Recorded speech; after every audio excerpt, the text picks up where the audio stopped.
They told you birds were shallow, tiny brains, pure instinct. Mate, nest, leave, forget. That old insult, bird brain, taught you to expect very little from the birds outside your own window. And yet the science points somewhere else. It points to bonds that last for years.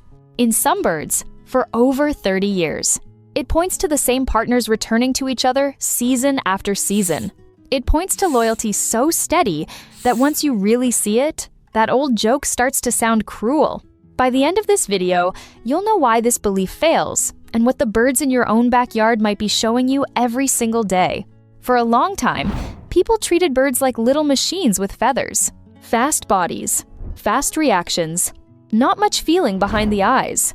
Old thinking leaned hard on instinct, as if everything a bird did could be reduced to a program. Build here, sing now, fly there, breed and move on. If you grew up hearing bird brain as an insult, that message sank in early. Birds were supposed to be flighty in every sense of the word. But researchers who study animal behavior have kept finding something harder to dismiss. Not fantasy, not a human story pasted onto an animal. Observable patterns, repeated pair bonds, reunion behavior, return behavior, grief-like responses around death, memory that lasts, attachment that stays.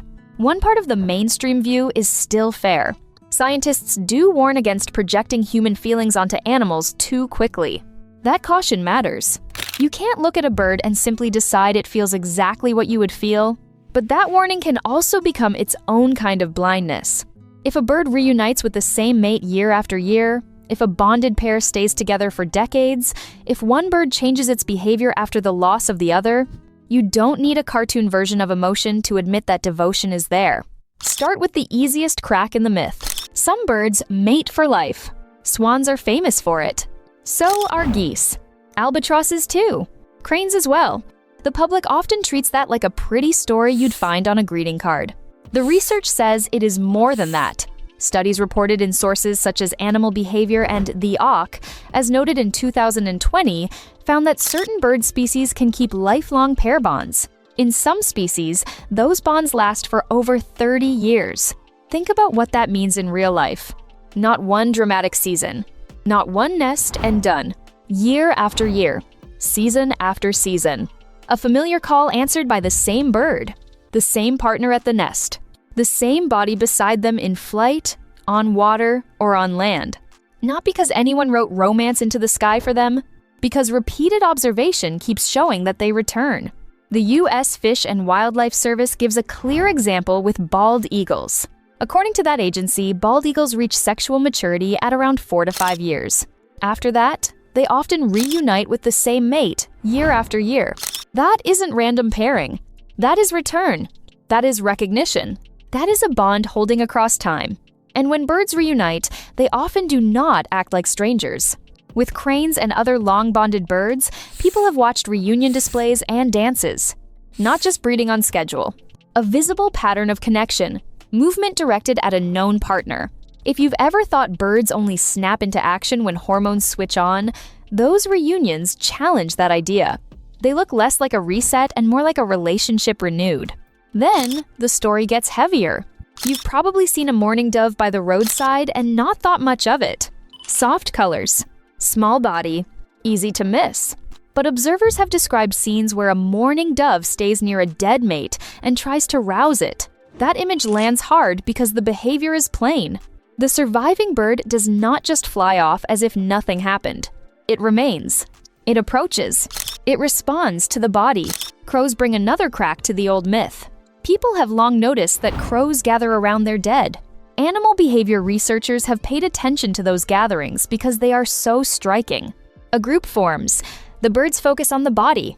To a human eye, it can look like a funeral. You don't need to claim that it is exactly the same as a human funeral to admit what you are seeing.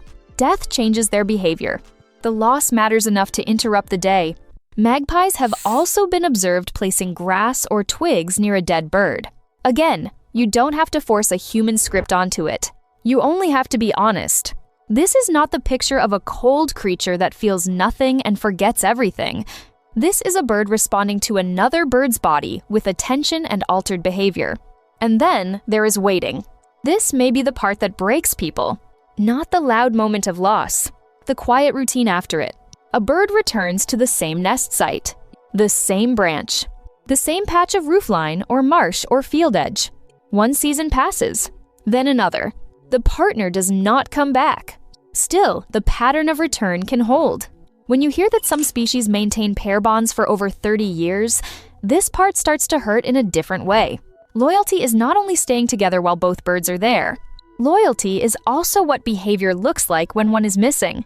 Returning to the old place is not proof of a human-style inner speech. It is proof of memory, place memory, partner memory, a bond strong enough to shape what the survivor does next. There is an even quieter part to this story, the one people often avoid because it feels too close to home. In bonded birds, the loss of a mate is known to affect feeding and daily behavior. Some survivors are known to stop eating well after the loss of a partner and fade over the following weeks. Not every bird, not every time. You should be careful with claims like this. But the pattern is known enough to be part of how people who care for birds and study behavior talk about pair-bonded species. Loss can show up in the body, in appetite, in energy, in whether the bird keeps going with the same strength as before. That is not melodrama. It is not a fairy tale about birds dying of broken hearts every time.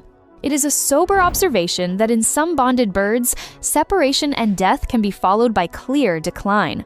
When the old insult says bird brain, it suggests a creature too simple for attachment to leave a mark. Yet, the mark is there. In behavior, you can watch. There is another side to loyalty that turns outward, not only toward a mate, but toward a human being. Research has suggested that parrots can mirror emotional states and often form deep bonds with their human caregivers.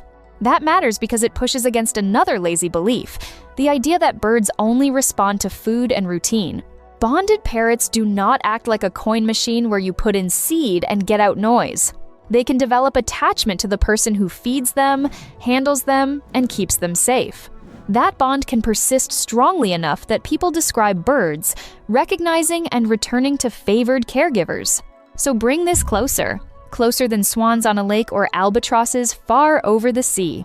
Think about the birds in your own yard, the pair of doves on the fence, the geese at the pond near your street, the crow that seems to know exactly when you step outside, the parrot someone nearby has cared for years. If birds can hold pair bonds for decades, if bald eagles often reunite with the same mate year after year, if some birds gather around their dead, if some survivors decline after a loss, then loyalty is not some rare accident hidden at the edges of the bird world. It is part of the picture.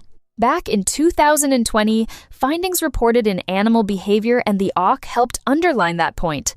By 2023, public interest in avian loyalty had grown enough to drive wide discussion online.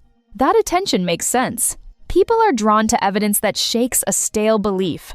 They are drawn to moments where the ordinary creatures around them turn out to be deeper than they were taught. And maybe that is the real shock. Not that birds can be loyal. The shock is that this has been in front of you all along. In the nest that gets reused. In the pair that keeps appearing together. In the reunion that looks almost ceremonial. In the bird that lingers where another one fell. In the caregiver, a parrot does not forget. You don't need to pretend birds are human to honor what they are. You just need to stop insulting them with bad science and old jokes.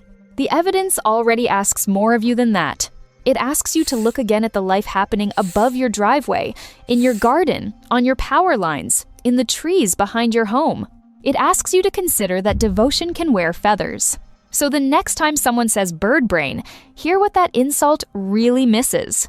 The birds in your own backyard may be carrying bonds that last for years, sometimes over 30. They may be remembering, returning, waiting, grieving, and staying in ways most people never notice. And once you know that, bird brain stops sounding like an insult at all.